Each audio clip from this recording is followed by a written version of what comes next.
పాకిస్తాన్ మీదన మన ఉద్దేశం అయితే ఓన్లీ తీవ్రవాదుల హతం, కానీ వాళ్ళు దాన్ని యుద్ధం వైపుకి మార్చుకుంటుంది. వాళ్ళు తప్పు వాళ్ళకి తప్పించి భారత్ది కాదు. మొన్న చేసినటువంటి దాడి కూడా ఉగ్రవాదుల మీద, దానికి సాక్ష్యం మనం కూడా అక్కర్లేదు, వాళ్ళ టీవీ ఛానల్లో చూపించినాయి. ఉగ్రవాదులు చస్తే ఆ ఉగ్రవాదులతో వాడు హఫీజ్ సయీద్ లాంటి వాడితో కలిసి అంత్యక్రియల్లో పాల్గొన్నటువంటి సైన్యం. అయితే అప్పుడు బాంబులు వేసేసాం, మిస్సైల్తో పేల్చేసాం, అంతా అయిపోయింది.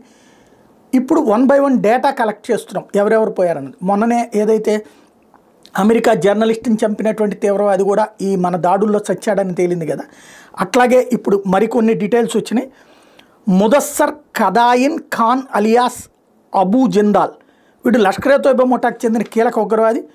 వీడి అంత్యక్రియలను పాకిస్తాన్ ఆర్మీ లాంఛనాలతో నిర్వహించారు.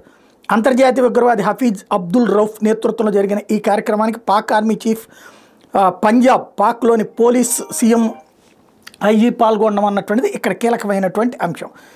అదే సందర్భంలో ఇంకా మిగతా వాళ్ళని 1 by 1 చూసుకుంటుంటే కీలకమైనటువంటి ఇష్యూస్ బయటకు వస్తున్నాయి. జైషే మహమ్మద్ ఉగ్ర ముఠాలో ఉన్నటువంటి కీలక సభ్యుడు, ఆ సంస్థ వ్యవస్థాపకుడు మసూద్ అజర్కి పెద్ద బామ్మరిది హఫీజ్ మహమ్మద్ జమీల్, వీడు కూడా ఈ సచ్చిన వాళ్ళల్లో ఉన్నాడు. అట్లాగే జైషే ముఠాకి చెందిన మరో కీలక ఉగ్రవాది Mohammed Yusuf Azhar alias Ustad ji alias Salim alias Saheb, వీడు మసూద్ అజర్ మరో బామ్మరిది. IC-814 విమాన హైజాక్ ఘటనలో ప్రధాన నిందితుడు.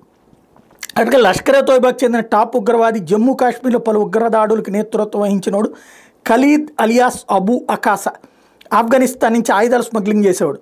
ఫైసలాబాద్లో జరిగిన వీడి అంత్యక్రియలకు పాక్లోని సీనియర్ ఆర్మీ అధికారులు, స్థానిక డిప్యూటీ కమిషనర్ హాజరయ్యారు. అలాగే మహమ్మద్ హసన్ ఖాన్ జైషే మహమ్మద్ ముఠాలో కీలక సభ్యుడు, పాక్ ఆక్రమిత కాశ్మీర్లోని జైషే ఆపరేషనల్ కమాండర్ ముఫ్తీ అస్గర్ ఖాన్ కశ్మీరీ కుమారుడు. జమ్మూ కాశ్మీర్లోని ఉగ్రవాదులను పంపించడంలో కీలక పాత్ర పోషించేవాడు. లాహోర్కి 40 కిలోమీటర్ల దూరంలో మురిట్కేలో గల లష్కరే తోయిబా ఉగ్ర శిబిరం కూడా ఉంది. ఇక్కడ 26/11 ముంబై దాడులకు పాల్పడిన ఉగ్రవాదులు అజ్మల్ కసబ్, డేవిడ్ హెడ్లీ శిక్షణ తీసుకున్నారు. ఈ జైషేకి చెందిన ప్రధాన కేంద్రం బహవల్పూర్లోని మర్కజ్ సుబాన్ పైన దాడి జరిగింది. ఈ దాడిలో మసూద్ అజర్ కుటుంబంలోని 10 మంది చనిపోయినటువంటి విషయం తెలిసింది.